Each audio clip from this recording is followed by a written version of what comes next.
All right, Rabbi, say good morning. Let's begin. Thank you to Yehuda for giving the shir yesterday.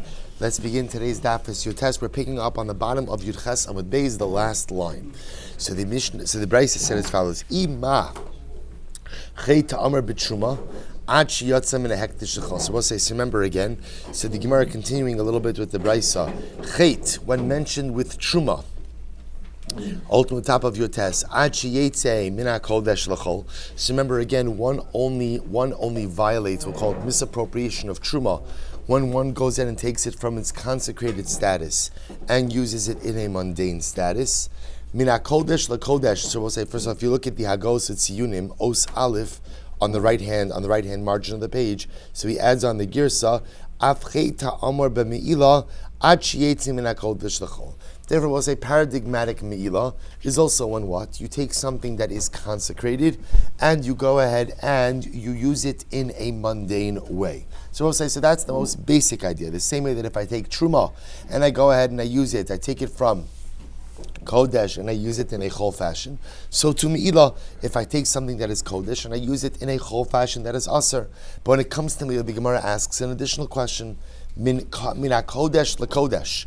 What about Meilah, Rabbi say, when it's misappropriation from one consecrated purpose to a different consecrated purpose? In other words, paradigmatic Meilah is when I go and I take something that is consecrated and I use it for an unconsecrated purpose. What about taking something that is consecrated for purpose A and using it for purpose B? For example, Kigon, Lakach kine zavim, vikine zabos, vikine yoldos. So we'll say, for example, let's say a person went ahead. If you look at Rashi for just a moment, Rashi says, "Me kodesh lekodesh kigon shalakach mi maos hagdish v'kana mehan kine zavin v'kine yoldos." So let's say, for example, I took money from hagdish. But I didn't use it to go ahead and purchase something mundane for myself. Instead, I used it to go ahead and purchase items to be used to satisfy my sacrificial obligations. So I took money from Hekdish and I used it to purchase bird pairs for Zavos or for Yoldos, V'shakal Shiklo. Or I went ahead and, for example, I took money from the Beis HaMikdash and I used it to satisfy my machzis hashakal obligation, or vehevi chataso, or I took money from Kodesh and I used it to purchase my chatos, my asham, mina hegdish. Okay, so the Gemara says, this is a different kind of situation over here. So as opposed to general Meilah, where I'm taking something consecrated and using it for something mundane, in this case I'm taking something consecrated and I'm misappropriating it for another consecrated use. So what's talacha in those circumstances? So the Gemara says, Kevan shahotzi ma'al divrei Rabbi Shimon. So Rabbi Shimon says that halacha l'maisa, once you go ahead and you make the expenditure, so once you go ahead and halacha l'maisa, misappropriate it, quote unquote, for a different sacrificial purpose or a different consecrated purpose, that's called Meilah. That's Rabbi Shimon's opinion. Rabbi Yehuda Omer, ad sheyizrok adam. Rabbi Yehuda holds that no, you won't be chayiv until when? Until you do zrika. Until you do zrika on the misappropriated item. But again, that's a detail. Bottom line is what? Bottom line is, that's also called Meilah. Right? So this is an incredible novelty. So minayin. So you understand what's just happened over here? You see, what we've established up until now is that Meilah is similar to Truma. Just like by Truma, if you take consecrated Truma and misuse it for mundane purposes, that's Asr. So too, paradigmatic Meilah, you take something that is Kodesh, you misappropriate for something mundane. That's Meilah. Now what we're adding in is, how do I know that it's also Meilah if you take something that was consecrated for purpose A and you use it for consecrated purpose B? Meaning, I'll say, you understand the Shaila? I might have thought, that's not called Meilah. That's not called Meilah. Meaning taking something consecrated and using it for something mundane. How do I know that it's even called Meilah if you go ahead and you misappropriate an item for a different consecrated use? It was consecrated for purpose A, and you use it now for consecrated purpose B. That's also called Meilah. Talmud Lomar, Tim al Ma'al Mikam Makom. Therefore, Rabbi said the Torah goes ahead, the Gemara goes ahead and explains that the double lashon of Tim al Ma'al, the double lashon ultimately again of Meilah twice tells me that what? That halacha l'ma'isa, not only is it called Meilah when you go in and you take something from a consecrated purpose and use it for a mundane purpose, but even if you take an item that was consecrated for one purpose and use it for another consecrated purpose that is also called Meilah. And I both say that is indeed halacha l'maisa. Good. Amar Mar. Supposed to be go weiter. Amar Mar. Nefesh echad hayochid ve'echad hanasi ve'echad hamashuach b'mashma. Supposed to listen to this. So Nefesh teaches us that who is subject to the halachos of Meilah, an individual, a yachid, the nasi, and the mashuach, the kohen mashuach, right? The kohen mashuach b'shem hamishcha. So whether ultimately, again, we're talking about stam an individual, or the nasi, or the kohen gadol, halacha l'maisa, they are all included in the prohibition of Meilah. To which the Gemara says, sheyachal mai pshita. So the Gemara says, I don't understand. Of course they're all included in the prohibition of Meilah. Nefesh ksiv. Rabbi say, when the Torah goes ahead and discusses the prohibition of Meilah, the Torah uses the lashon of nefesh. Nefesh means what? Nefesh means what? Any person. So what's the havamina that ultimately, again, the nasi or the kohen gadol wouldn't be included? Rabbi say, listen, this is actually quite fascinating. Ma'adetema, amrachmana. So we'll say, Rashi says, Sheyachol mai, Kolomar, Mahava sakadait chalamait nasi o mashuach me'ilah, Pshita de kulan chayavin, the nefesh ksiv, the nefesh mashma ben yachid ben nasi ben mashuach. So we'll say, so the Brisa tells me that ultimately we're coming to teach us that what? That even the nasi and even the kohen gadol are included in the prohibition of Meilah, which the Gemara says, of course they are. What's the havamina? The Torah used the lashon of nefesh. To which the Gemara says, I'll tell you what havamina is. It's quite amazing. Ma'odatema, Amar Rachmana, va'asher yitain mimenu al zar.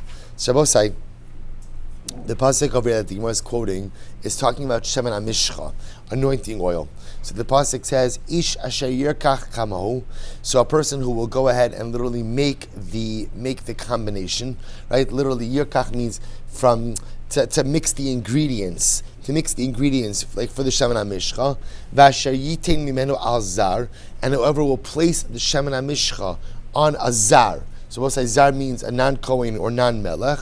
B'nichras me'amav. So again, ultimately the prohibition or the punishment is kares. So we'll say, listen to this. So here, remember the concept of making shemen hamishcha and ultimately using it for inappropriate purposes is Meilah. This is Meilah. So the Torah, when discussing the prohibition of Meilah by shemen hamishcha, says, who does it apply to? It applies to a zar. V'hai lav zarhu. Rabbi said, now think about this. The kohen gadol and the melech, neither of them are called a zar.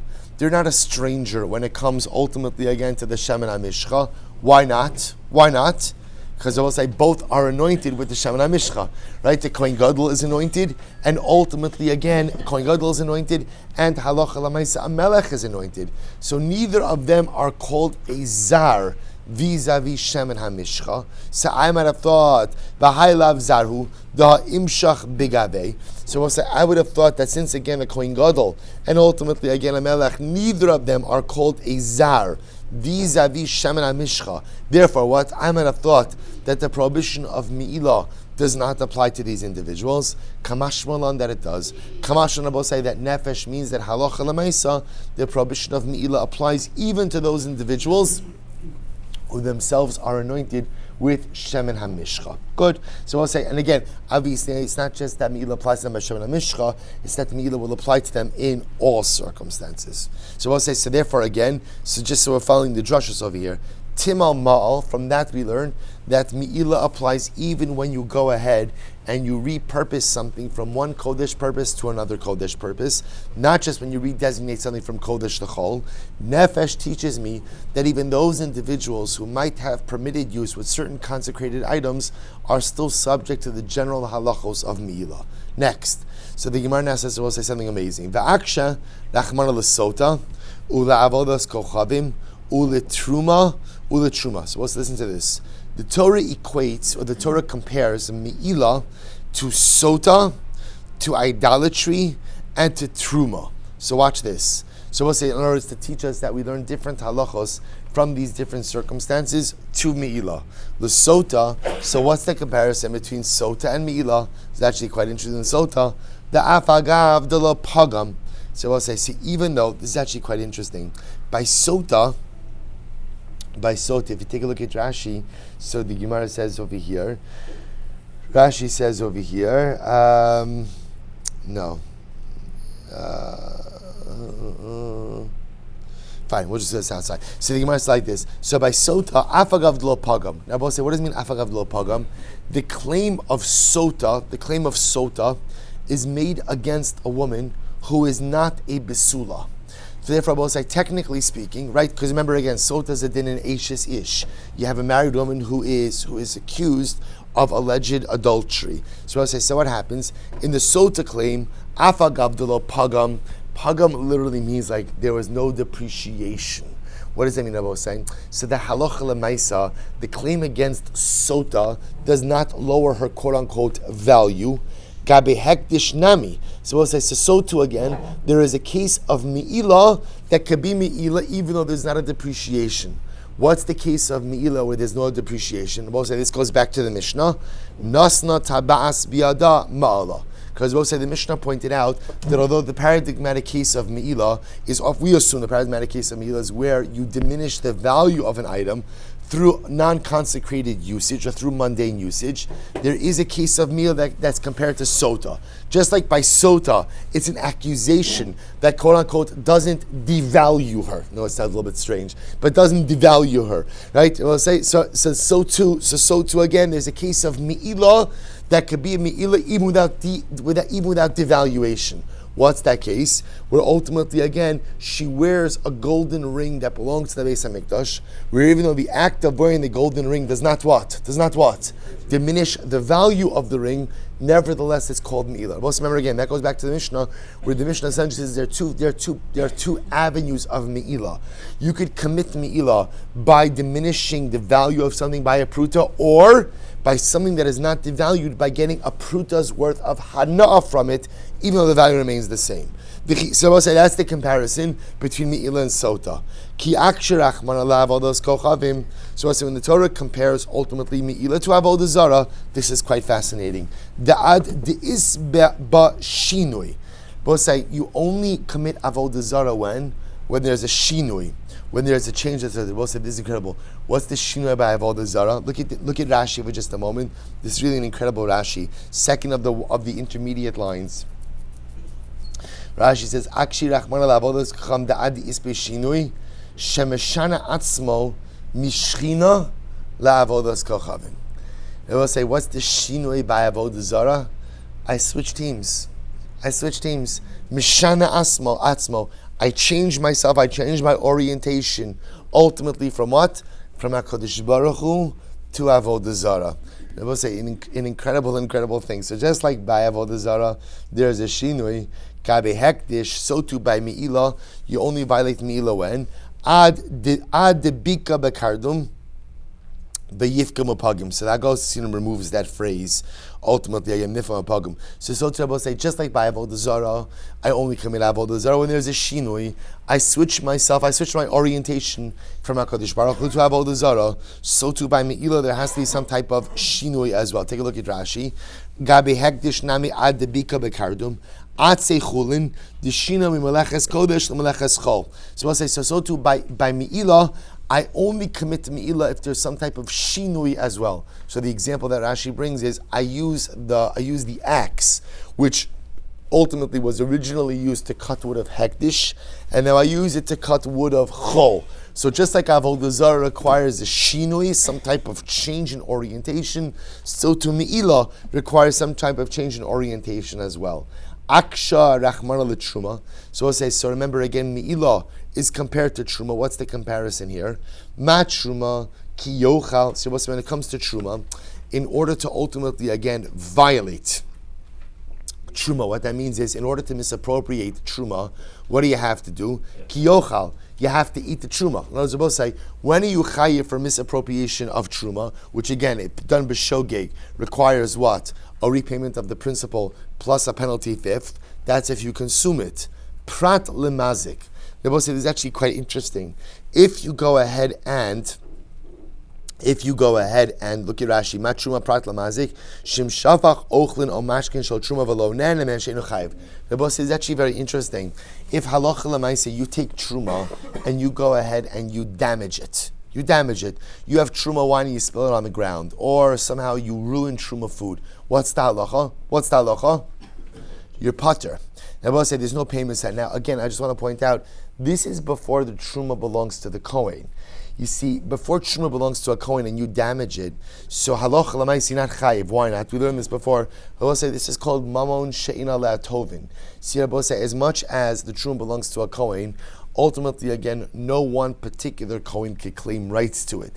If you damage truma which belongs to a kohen, that's governed by the regular halachos of damages. You'll owe money. But it's it's actually quite interesting. So if I have truma, if I eat truma, I'm a Yisrael, I eat truma accidentally, so what's the halacha? I pay principal plus a penalty fifth. What happens if I damage truma? Pater. So it's actually quite amazing. So when it comes to truma, why is that? Because the Torah, when it discusses the penalty for misappropriating truma, uses the lashon of what? V'ish ki yochal kodesh b'shkaga.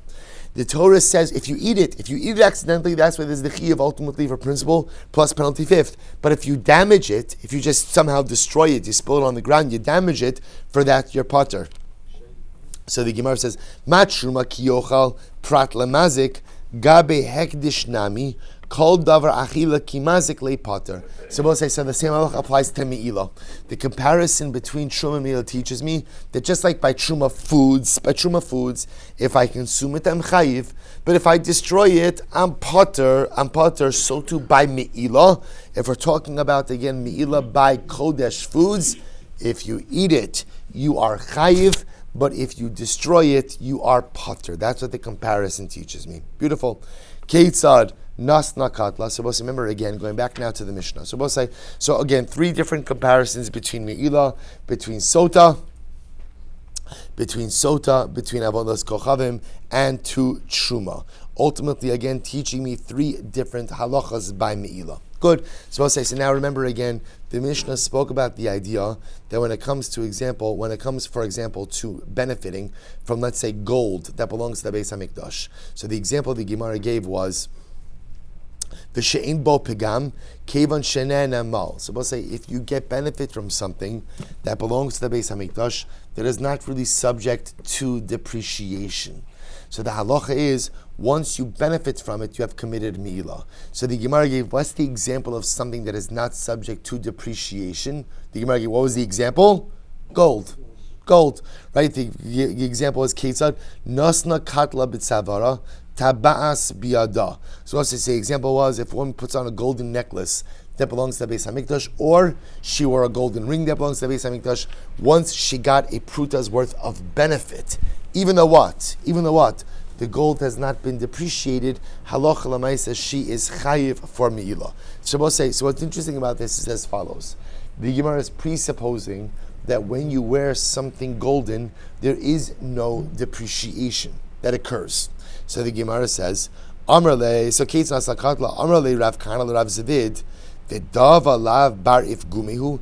Is that true? That gold is not subject to depreciation? Right? That gold has no depreciation. In other words, that every time you wear something golden, there's not some depreciation involved. So let's listen to this. V'hadava dekal se denun lehecha azal. Tell me, then what happened to all of the golden jewelry that Nun gave to his daughter-in-law? Rabbi say, now, what is this talking about? Take a look at Rashi. It's actually quite interesting. Rashi says over here, V'dav alav baraf kumihu, diktani masisin kevan shenen emal, v'lo katani be'achi yafkum, alma dalav bar pagmehu, v'imkein lo mifkan. So the Mishnah is making the assumption that Allah Chalamaisa gold is not subject to depreciation. What happened? Dahava dekal se denun lehechazal, Nun Adam Ashir Haya.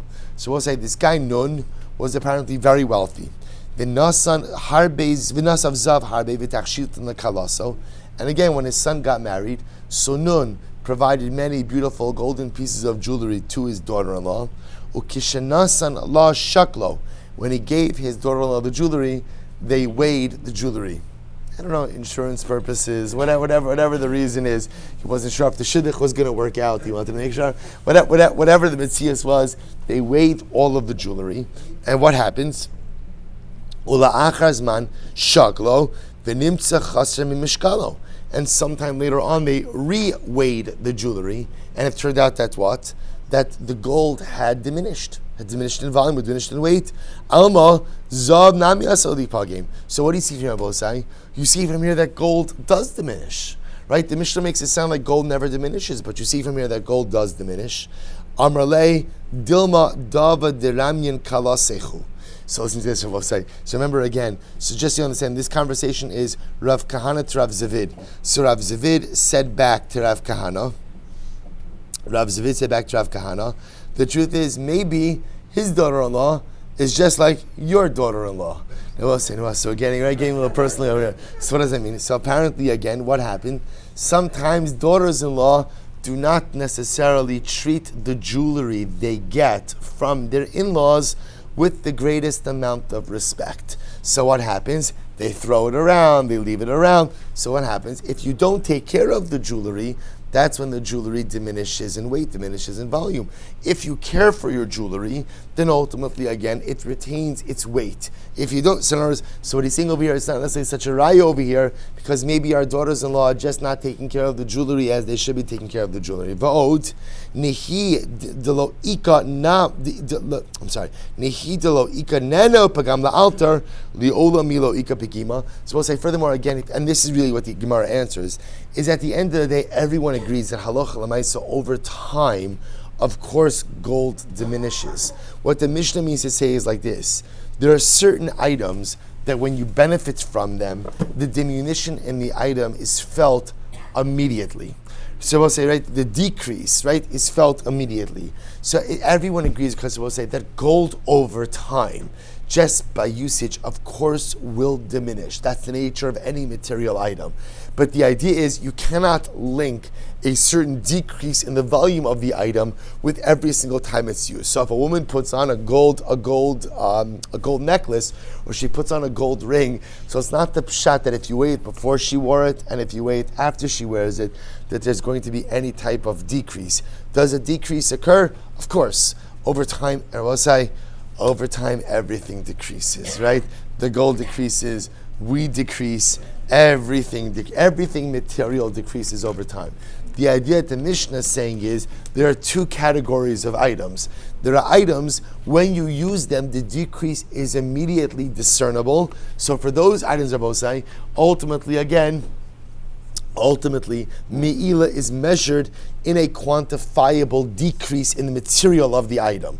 On the flip side, items whose decrease is not immediately measurable, their Meilah is measured through a pruta's worth of hana. Incredible. Hanan minachatas. So we'll say, so remember again, the Mishnah also mentioned that if a person goes ahead and gets hana from a chatas, when it's alive, if the animal is alive, lo mal ad sheyifkom.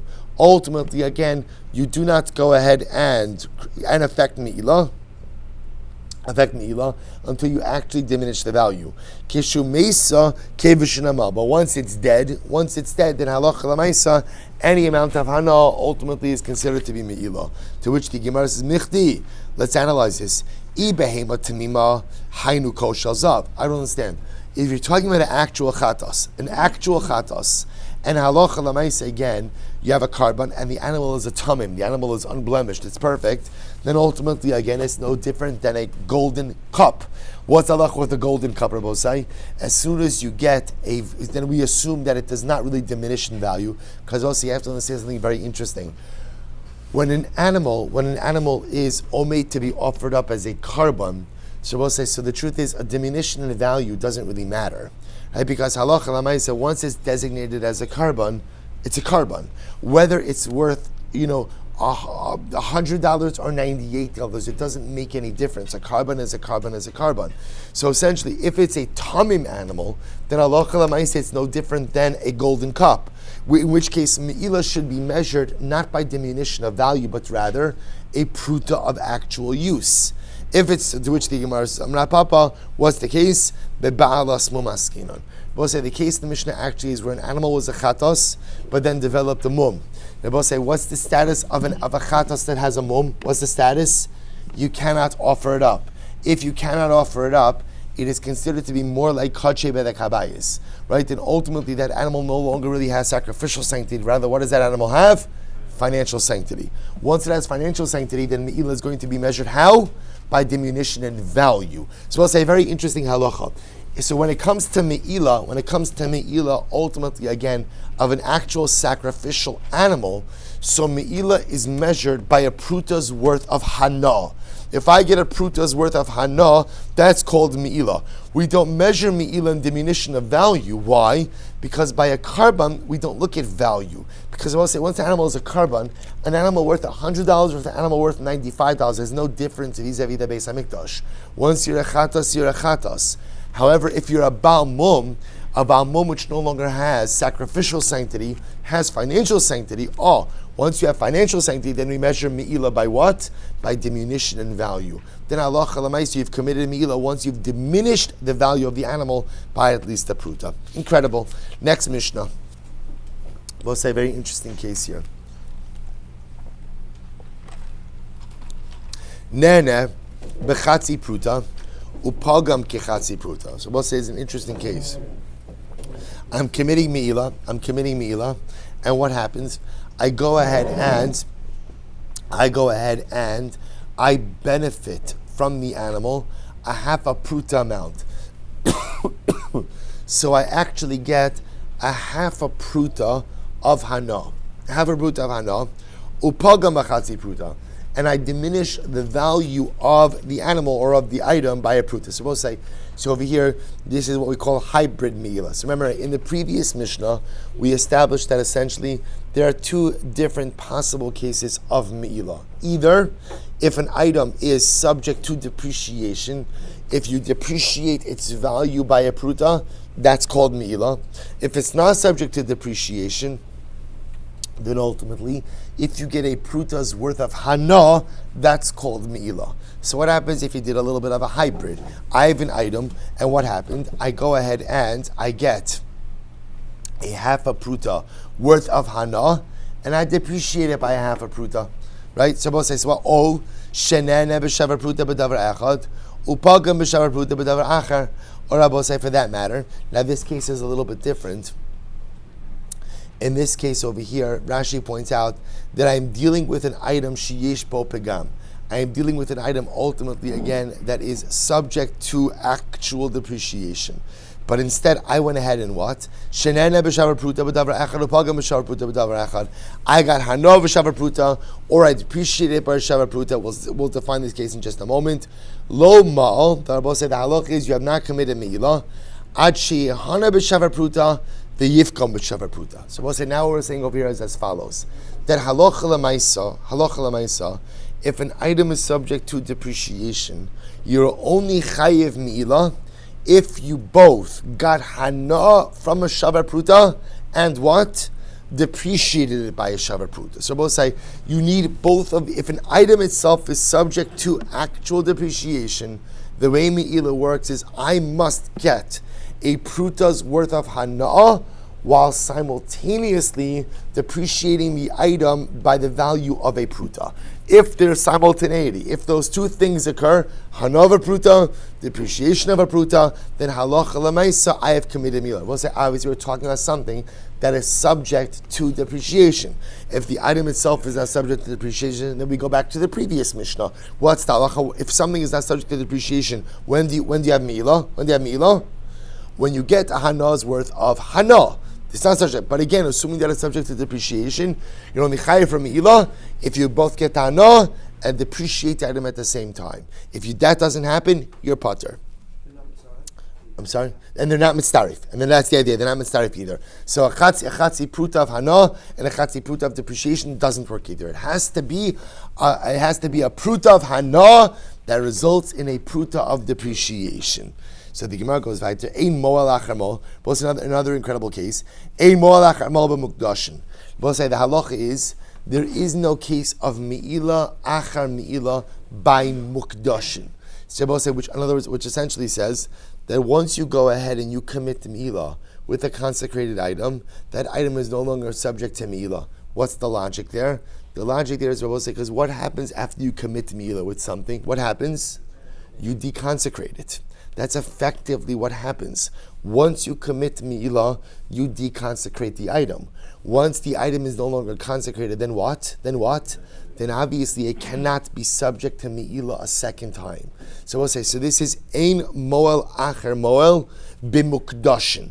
Anything ultimately again that is consecrated, ultimately again halacha l'maisa. Once you commit to Meilah, it is deconsecrated and therefore cannot be subject to Meilah again. Ella behemo klisharis bilbad.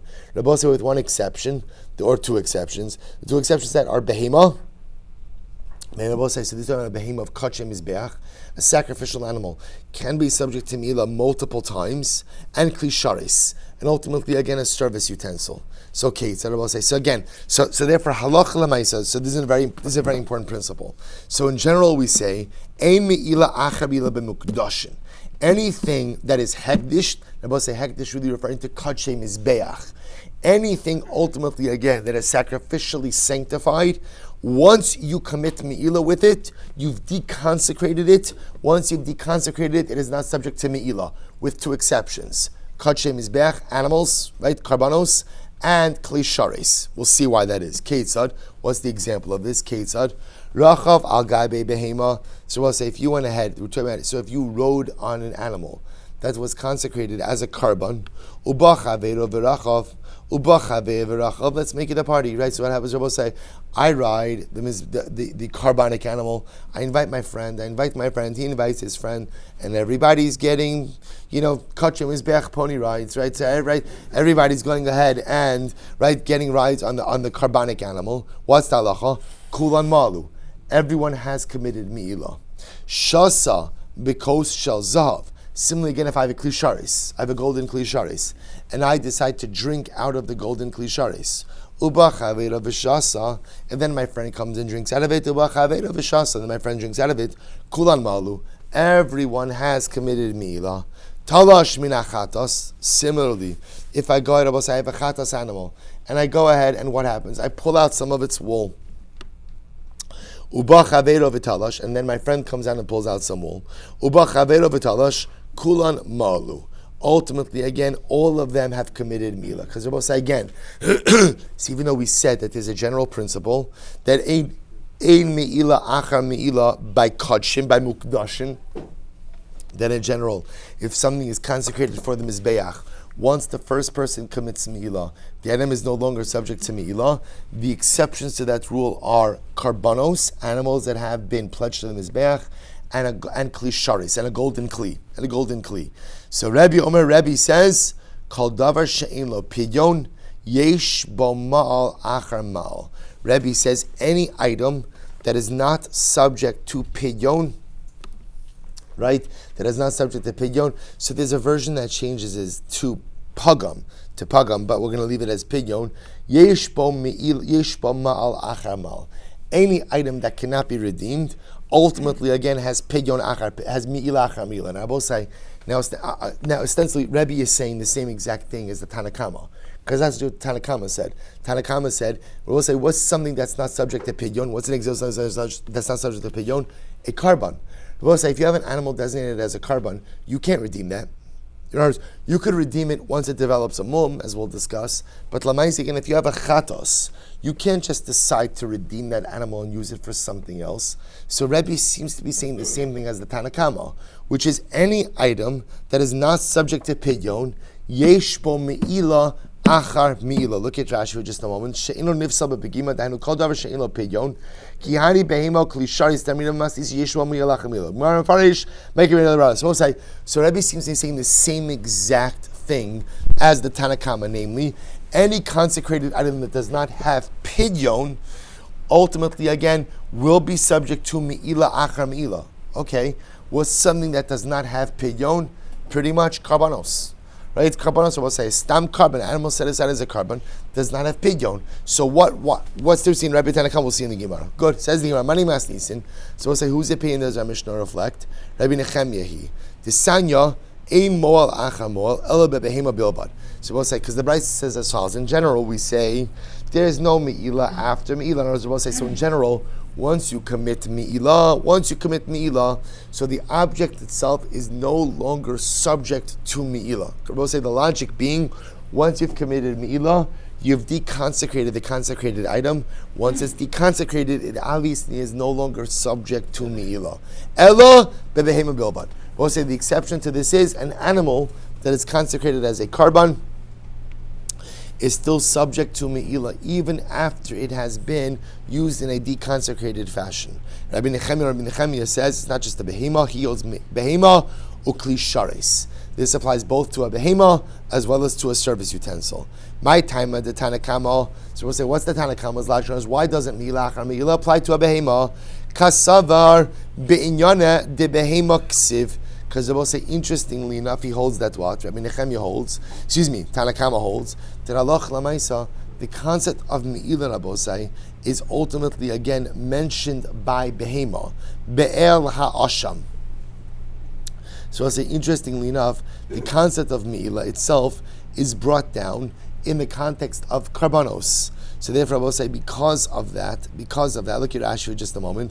Kasavar be'inyana de behema ksiva Meilah v'lo b'shar mili dichsiva koin yichapar la be'ela asham v'hai be'ela asham yisiros. So we'll say, so essentially, what the Tanakama holds is like this: since the concept of Meilah is mentioned in the context of a karban, of an animal karban, that tells me that the concept of Meilah applies more acutely by karbanos than it does by other scenarios.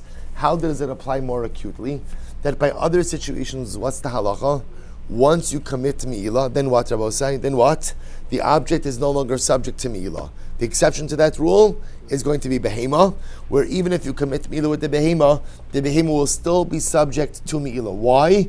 Because since Meilah is stated specifically in the context of karban, it tells you that a karban is subject to Meilah achar Meilah. Rabbi Nechemiah will say, where does Rabbi Nechemiah get a kli shars? Where does he get a kli from? He'll tell you it's kal v'chomer. What's the kal v'chomer? Imachirim maybe l'kedushasan hu atzma l'kol shekain. They will say if a kli sharis has the ability to bring other items to kedusha, then certainly again, and Rabbi say those items themselves then become subject to Meilah. Otherwise, remember, generally, it is only once something is put into a kli shares that it becomes subject to Meilah. So certainly the kli shares itself should certainly be subject to a heightened level of Meilah. What's the heightened level of Meilah? That's whereas by other items, once you commit Meilah, the object is deconsecrated and therefore no longer subject to Meilah. Kli shares will be the exception to that rule. That even kli shares, even though once it's used for unconsecrated purposes, will still remain subject to Meilah. What's the logic? Kal v'chomer, if a kli shares brings other items to a heightened level of kedusha, then what? Certainly it in and of itself has a heightened level of kedusha. So we'll say, what it's saying by kli shares is like this. The idea of remaining, so we'll say, when we generally say, Ein Meilah achar Meilah, what does that mean? Again, what do we say? What's the logic there? Why is there no Meilah after Meilah? Because once you commit Meilah with an item, then what? It's not kodesh anymore. If it's not kodesh, it's not subject to Meilah. What Rabbi Nechemiah is suggesting is that a kli shares has a heightened level of kedusha. Why does it have a heightened level of kedusha? Because the kli shares is the very thing which makes other items kadosh. So if it can make other items kadosh, then it in and of itself must certainly have a heightened level of kedusha. How does that heightened level of kedusha manifest itself? That even once you use it for unconsecrated purposes, it still retains its kedusha, and therefore what? Is ultimately again still subject to Meilah. Quite amazing. Says the Gemara. Rebbe Omer, called over Shein L'Pinyon. So let's remember again, Rebbe came along, and Rebbe seemingly just restated the same concept of the Tanakama, just using different words. Right? The Tanakama said, Ein Meilah achar Meilah, except by what? Kadshe Mizbeach, or B'mukdashin. I should say, Behema. Right? By Karbanos. Rebbe said, items that do not have pidyon, any item that cannot be redeemed, ultimately again has Meilah achar Meilah. Okay, what's an example of items that can't be redeemed? We'll say bepashos, what does it refer to? Karbanos and kli shares. So Rebbe is seemingly saying the same exact thing. What's the nafkamina? To which the Gemara says, Hainu Tanakama. Rebbe is saying the same thing as the Tanakama. Amaravi ikabenayu eitzim. This is fascinating. What's the nafkamina? A nafkamina b'osei betinem will be eitzim. What happens if someone pledges eitzim ultimately again to the Beis HaMikdash? The Tan Rabbanan, watch this. Ha'omer, harei alai eitzim. If a person says, I hereby take upon myself an obligation to bring wood, to bring eitzim to the Beis HaMikdash, so it says, what do you have to bring? Lo yifchesu mishnei gezirin. Rabbi say you can't bring less than 2 pieces of wood, two planks or 2 logs, right? You can't bring less than 2 pieces of wood. Rabbi says, no. Eitzim karban. Rabbi says that eitzim, that there's such a thing as a karban eitzim, right? And what does karban eitzim require? Right? Karban eitzim is a regular karban. And what happens? Utu'un and melach, they require salt. Or you have to put salt, Rabbi say, on the wood, because as the pasuk says, al-kar karban cha takriv melach, utu'un in tenufa. And Rabbi say, you require tenufa. What does that mean? From the sawdust, from the of the wood, from the shavings of the wood, the Kohen does a tenufa, a waving. Amarava, l'divrei Rebbe, eitzim tu'unin eitzim. Rabbi say, not only that, according to Rebbe, when you offer up wood requires wood. Rabbi say, what does that mean?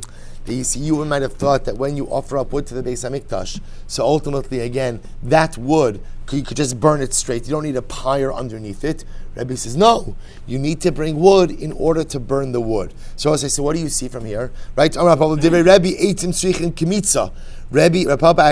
to Rabbi, eitzim actually require kamitza. Right? That literally take from the sawdust of the wood and you do kamitza. So I say, so what do you see from here? That according to Rebbe, a karban eitzim is actually considered to be like a bona fide karban. According to the Tanakama, karban eitzim, Rebbe say, is not a bona fide karban. Therefore, what? According to Rebbe, karban eitzim does not have pidyon. Karban eitzim is not subject, ultimately, again, to what? To redemption. Therefore, what? According to Rebbe, by eitzim, yesh mi'ilah achar mi'ilah. According to the Tanakama, a karban eitzim is not reckoned like a real karban, and therefore what? It has pidyon, and because it has pidyon, therefore what? Ein mi'ilah achar mi'ilah. So we'll say, so nafkamina between Rebbe and the Tanakama would be in a case ultimately again of karban eitzim. If you take a look at Rashi says over here, Amar l'divrei Rabbi, Dekara luhu karban osan eitzim tunim eitzim acherim naktir alein kimo shar karban utzrichin kamitza. I actually go back to the previous Hashem. I'm sorry. Rabbi Omer eitzim karban in tunim melech utunin agasha. The Rabbi dekara luhu karban havi davar shein bo pegam v'kad shekidusha saguf v'yeshan moel achar moel shem yashav alein v'chazer yashav alein yeshan moel achar moel. Rabbanon to lakar luhu karban lahavi kakachi mizbeach el lahavi kakachi bed kabayis v'havi davar sheyesh bo pegam v'damu command lo kaimi. So supposed to listen to this. So therefore, the nafkamina is karban eitzim. Right? According to Rebbe, karban eitzim is like a bona fide karban. Therefore, what? It is not subject to depreciation, and therefore, aloha lemaisa, it is subject to mi'ilah achar mi'ilah. So, for example, according to Rebbe, if you were to bring your karban eitzim to the Beis HaMikdash, and you were to sit on the wood, and then what? Get up, walk around the block, come back and sit on the wood again, you would be chayiv for every single act of mi'ilah. According to the Rabbanan, karban eitzim does not have a real status of karban. Rather, what is it like? It's like kadshei bedek habayis. Financial sanctity. And because of financial sanctity, once you depreciate it, ultimately, again, you've committed a mi'ilah. But once you've committed mi'ilah once, then what? It's been deconsecrated. Ein mi'ilah achar mi'ilah. So we'll say, so possible nafkamina one would be in the realm of karban eitzim. Another possibility, so the Gemara says, the Rav Papa says, this is fascinating. Kadshei mizbeach tamimin v'na'asu ba'ali mumin v'avar v'shachtan ikamerai. Wow. We'll say the other possibility is, what's the nafkamina between Rabbi and Tanakama? So we'll say, first of all, it just happens to be that in addition to a fascinating nafkamina, this discussion regarding karban eitzim is quite fascinating as well. Because we often assume that the concept of a karban eitzim is that you're pledging wood to the ma'aracha, you're pledging wood to the pyre of the mizbeach. Now we see, by the way, that there's a concept, ultimately, again, of karban eitzim itself. There's a machlokas in Rabbi and the Tanakama. Is karban eitzim essentially like a karban to bedek habayis? Or is karban eitzim mamish like a bona fide karban of kadshei mizbeach? Rebbe holds that carbon eitzim is mamish like a real carbon in all of its aspects. For our purposes over here, what it means is that yesh me'ilah achar me'ilah, and ultimately is not subject to depreciation. According to the Rabbanon, there's no real concept of a carbon eitzim. Rather, again, it's just like giving to Bedek Habayis. Fine. Second possible nafkamina, Rapapa Amar, Kachim Zechtim. We'll say, what's nafkamina Rabbi Tanakama? Where I have karbanos. Kachim Zechtim, bona fide karbanos. Then what happened to them? V'nasu ba'ali mumin. And I will say what happens. So let's take a simple case. I have an ola. I was going to give an ola, and then what happens? My ola develops a mum. So I will say, so there's a process. What happens when your ola develops a mum? What do you do? What do you do?